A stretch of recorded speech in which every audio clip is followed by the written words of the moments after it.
Okay, yeah, I didn't realize you were so big actually that you had people like that using it, but that is huge.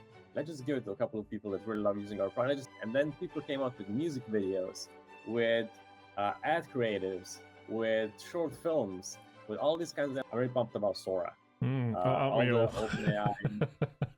Anybody that's got a story to tell comes into Catalyst, having an idea, turning into a script, and then turning that script into something visual. Characters and scenes, consistent. You can upload images of people that you want in the story, and where IP adapters can do it in real time with just one image.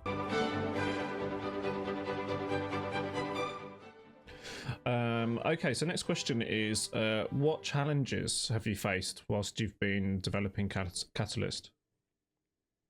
So there's been lots of different technical challenges, especially when we were just starting out. We were trying to just use kind of existing APIs because it's the fastest way to go. And then we realized it's not going to work. It's just too limited. And we started figuring out how we're going to get this infrastructure that we're building to like scalably kind of, be scalable, right? How do we do it in a way that there can be 50 or 100 users using it at the same time without slowing down? And this is like a really, really big challenge because GPUs are very expensive, right? And they're in short supply. Which ones are you using? So we're using Google Cloud, but it's not different. It's like it doesn't really matter which one you use. They're all in short supply, and you have to actually ask them to give you more GPUs, even though you'll pay for it all, right? You need to go and say like, can we get 32 extra GPUs, please? And they're like, well, we're considerate. Really? Is it that bad? Oh my God. It's that bad, right? And so you need to be very, very efficient how you use your GPUs, because one is that if you are not, right, and you're spending a lot of your compute time, you can just, it gets really, really slow. And the second thing is you run up your bill, and it's not insignificant, right? You just like, we're talking about like $10,000 a month easily, right? You can run it up real fast. And so when you try to like sell subscriptions that are like affordable, right, you need to be very mindful of it, right? Because you can easily go into the red, especially because we have unlimited plans. It's like, it's a real big risk, right, having unlimited plans. But I have such strong belief that kind of limiting people with credits, it's such a friction to creativity where you need to worry about buying extra, that we're trying to make it work. I hope we're not gonna have to go to limiting it, because that would suck, but we kind of go out of business because of that. So far it's been working. But it's been something that we had to spend a lot of time on to make sure that we optimize it in a way that even power users won't run us into the red. And so it's been a pretty big challenge. But there have also been like really interesting challenges in terms of when we do like posing, right? What we do is we draw a skeleton of the person on the image, and then you get to move it around and use it as a reference for next generation. And what happens is that oftentimes it's not a full body shot, right? Maybe it's a portrait shot, or maybe it's just above the waist. And the AI doesn't know how the rest of the skeleton is supposed to look like. And we actually had to build a model that predicts how the limbs of the screen actually look, so that when you pull somebody up, right? Let's say like I'm an image, right? And you pull me up and like, oh, I want a full body shot of Andrash. Well, the AI will do like just some random shit, right? So like limbs. Oh like, yeah, that's right. Yeah, Runway does that. Yeah, legs would be just like wherever, right? And so we actually build a model that predicts, based on like a bunch of images of people, like how people usually have their legs when they're standing or sitting, right? Or like, but it's off screen. Yeah, that sounds pretty cutting edge, because like I haven't seen that with Runway or Stable, right? I mean, so which source are you using? Sorry, which model are you using? So this is not like within video generation. This is actually one step before. If you're using like a control net that you can use for posing, we basically make these predictions on the points we use to influence the image. I hope I'm being clear. Yeah, no, I get it. Yeah. Open pose or something, right? Yeah, exactly, like that, like open pose, right? And when you feed like points into open pose, which are like basically like my eyes and my neck and my shoulders and stuff like that, right? There's no way to do it. So we just built our own model that we Right. use. Yeah, It's like that's a tiny cool. little model for predicting limb position.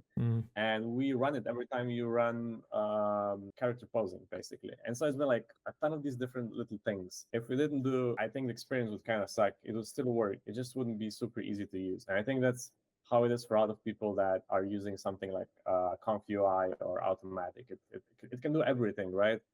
But it kind of can be frustrating when you try to do something and it just, it's just not there. So there's been lots of these like challenges that we've been solving through, and it's just they never stop. The more we get advanced, the more of these little things we kind of fix and we figure out. But it's in a way it's super fun. Actually, we made this model open source too, so I hope somebody else gets a use out of it as well. So with video generation, did you ever think about using Runway's enterprise API? Yeah, we did consider it. So before we started the beta, we were considering about, I think, like 3 or 4 different models. Yeah.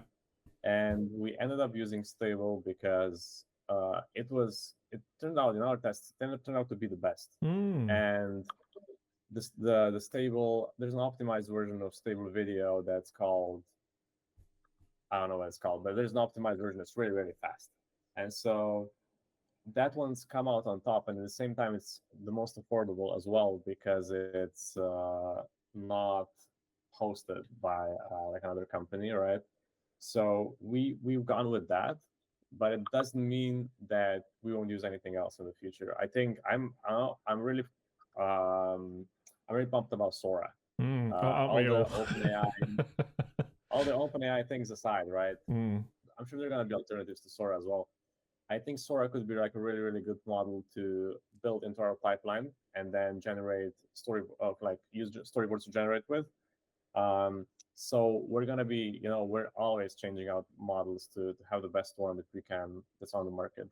But so far, like hosted models like Runway, we haven't really felt like it's really making it any better, to be honest. I think what's really cool about Runway is the motion brush and these kinds of things. But as far as I know, there's also like alternatives for Stable Diffusion video out there now that can replicate the functionality.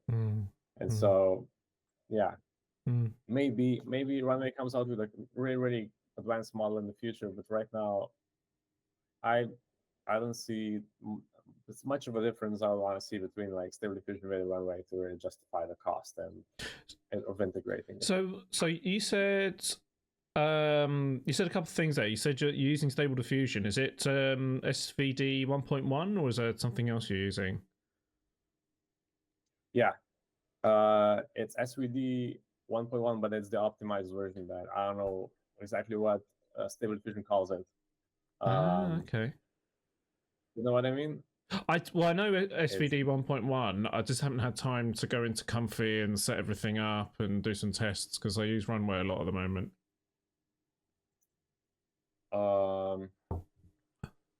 It's SDV. I don't know. If you Google it, I'm sure you can find it. But it's just like for their Excel model when they did like an optimized version with what's it called, right? It's like a lot faster. They did the same thing for video as well. I think it's called Turbo. Yeah. Turbo. It's Stable Diffusion Video Turbo. Right. Turbo. Cool. Yeah, that's it. And that's what we ended up using. Is that available now for the general public?